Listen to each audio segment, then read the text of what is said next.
Oh, I'm Kate. I'll start off with this is the LinkedIn me, and it's so funny. The world that I live in the day to day, people look at each other through the lens of LinkedIn. They suss each other out, and you have these little pictures, and this is who everyone is, which is hilarious. But this is probably the more accurate representation of me, which is quite a contrast. I grew up about 500 meters from here, actually, so I'm Dublinite through and through. And you can see up here the door tricks that they did during COVID. So there's my whole family up there. My dad, who's right there, hat on there for sussing him out.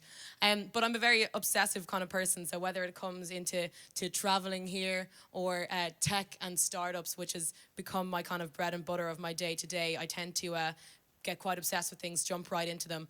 And I'm including my bike up there, but I've cut my face out because it would have cut my dog out, and I think that would have been kind of bad out. But my bike is also very much part of my personality because I cannot drive. So it's my main vehicle for getting around in my day to day. So necessary. What do I do now? This is basically my job. This is venture capital, and it involves looking for unicorns. Anyone who doesn't know what a unicorn is, it's basically $1 billion company is what they call a unicorn. So it involves people like this guy or me with binoculars out there trying to find the next big thing, basically. It's a very kind of elusive industry, and it's one of the biggest questions we get asked literally every single day is, what is venture capital? What does it mean? So I'll dispel a bit of the mystery around it as part of this, hopefully.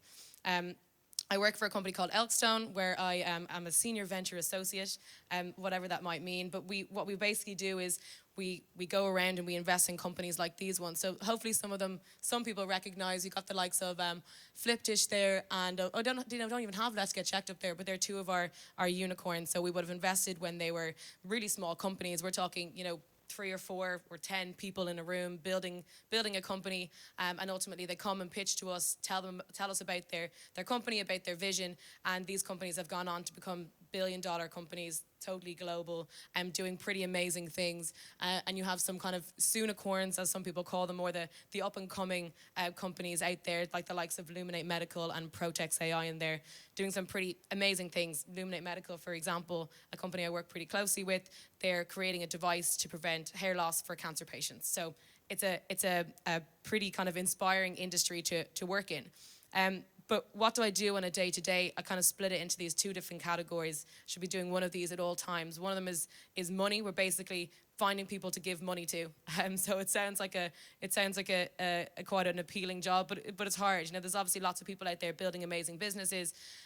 We've raised a €100 million fund, and my job is basically going out, meeting lots of these different founders, understanding what they're building, and trying to convince the rest of my team. If I see something in these people, trying to convince the rest of my team that this is the company that we should be investing in, and giving a portion of that capital that we've raised to them. So that might mean, spending time understanding the company's business model, understanding what the market that they're entering looks like, who the competitors are, et cetera, and bringing them through our process. So spending the money is the first piece.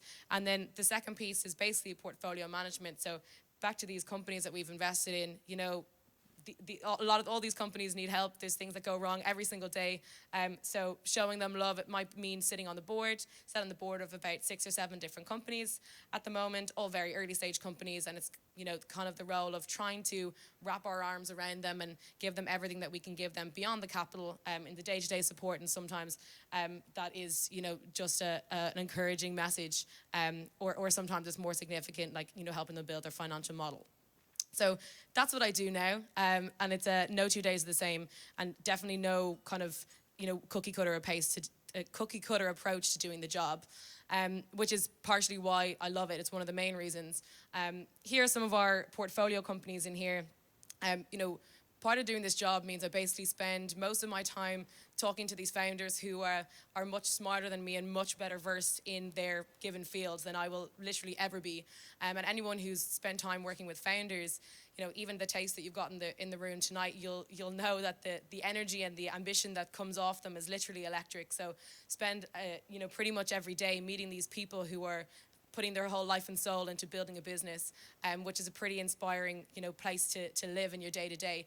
And it also means you're keeping on top of all the different kind of emerging technologies that are coming out of the market. I'm focused on technology startups, so it's all very pretty much software driven, some hardware in there as well, but kind of keeping to the cutting edge of what's going on out there in the market is one of the best things about it. Another massive thing is it's a hugely people-driven industry. I'm a people person. Socializing gives me energy. For some people, it's a drain, but it's definitely an energizer for me. So being out there, spending time with people is pretty much part of the job description. Networking, there's lots of people in this room, and even Steve, that I would have just met from being out and about and understanding who's building things in the ecosystem. And I love this picture here at the right. These are actually all the female Irish investors in Ireland that I brought together for a dinner a few months ago, which there's often the view in the industry that there's very, very few women who work in it, which there is overall in terms of the percentages. They're very, very much a minority in terms of the number of investors, but equally the number of women getting funding. So this was a really encouraging picture. Some fantastic women in this room, some of them who are here today as well. So a hugely compelling piece about working in this industry as well. How I ended up here, again, as I said, there's no cookie cutter approach, and there's really no set of exams that you can do to know how to do VC, and I don't even know if I know how to do VC. No one really knows. It's about a 10-year feedback loop before you know if a company has succeeded. So it's a pretty difficult one to understand. But I was actually thinking on my way over here, I had put up all these things which had led me to this role. But it actually probably started much earlier on in my life, growing up with parents who were very entrepreneurial. And my sisters and I remember making business cards when we were about 10 years old, so we could ask all of our neighbors to employ us to serve drinks or booze at their dinner parties. I can't believe you let me do that. I was like very rogue as a 10-year-old. But it definitely led me into the kind of world of business later in my life. I studied law and business, and I spent a summer working in a law firm, and I decided this is absolutely for me. I was going to be a lawyer, signed a contract with one of the big law firms, and realized then in my third and fourth year of studies that there was a heck of a lot more out there. So I ended up getting very involved in the Entrepreneurial Society in Trinity, which you can see the logo of there, where we ran lots of different incubator programs, basically kind of trying to foster innovation amongst students. We would have run different kind of Dragon's Den pitching competitions, etc.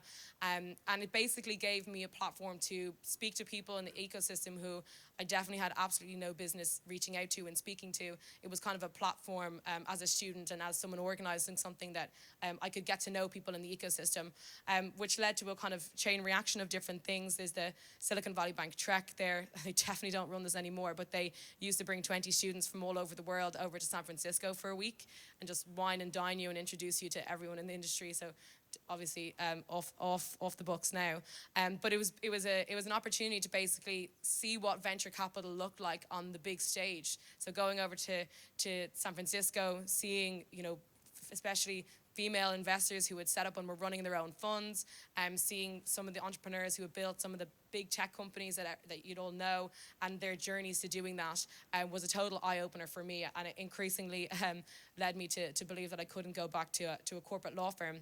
But instead, when I came back, I spent part of my final year doing an internship in a company called Consensus. It was a startup at the time, and got the real flavor for the world of startups. Lots of layoffs, etc. while I was there, so I saw the real blood and guts and all. And then came into Elkstone straight out of university, where I've been for 3 years now, and deploying the fund, which you can see in the picture up there, that big Euro sign that we got for a photo call, which doesn't look great now, but it was a big Euro sign for the fund that we launched, and I've been working on that fund ever since. So that's how I got here. My advice. This is kind of probably specific to the world of venture capital. It's again, because it's quite a small industry and one that's kind of on the rise, very often people ask us questions as to how to get into the industry. And one of the things is to be just really unashamed in terms of building your network. It's a very open industry. People are always willing to give a hand. I think it's kind of been reflected in what some other people have said this evening in terms of reaching out to other people and leaning on other people. The venture capital industry is very much the same as that. It's about networking all day long, really, and putting your neck out to build connections. Diving into a startup, definitely, you know, if someone's looking to get into venture, having that deep experience of understanding the pain of a founder, or indeed building your own company as a route into it, or just to learn about the startup ecosystem in general, is a great path. And then I would say leveling up. I mean, just amazing in terms of what you can. We're actually interviewing people for roles right now, and it's just unbelievable in terms of the amount of knowledge people have about venture, having never worked in it. You know, ChatGPT is everyone's best friend, and the amount of podcasts and content out there is just unbelievable. In terms of becoming a great investor, it's all at your fingertips, and then doing something about it. I think it's really interesting how many things in my life have just come from saying yes to one thing, has always kind of had a chain reaction, and really and actioning things has been a kind of a real a really big thing in my life in terms of just, you know, doing things you probably think you shouldn't do, and seeing where it takes you.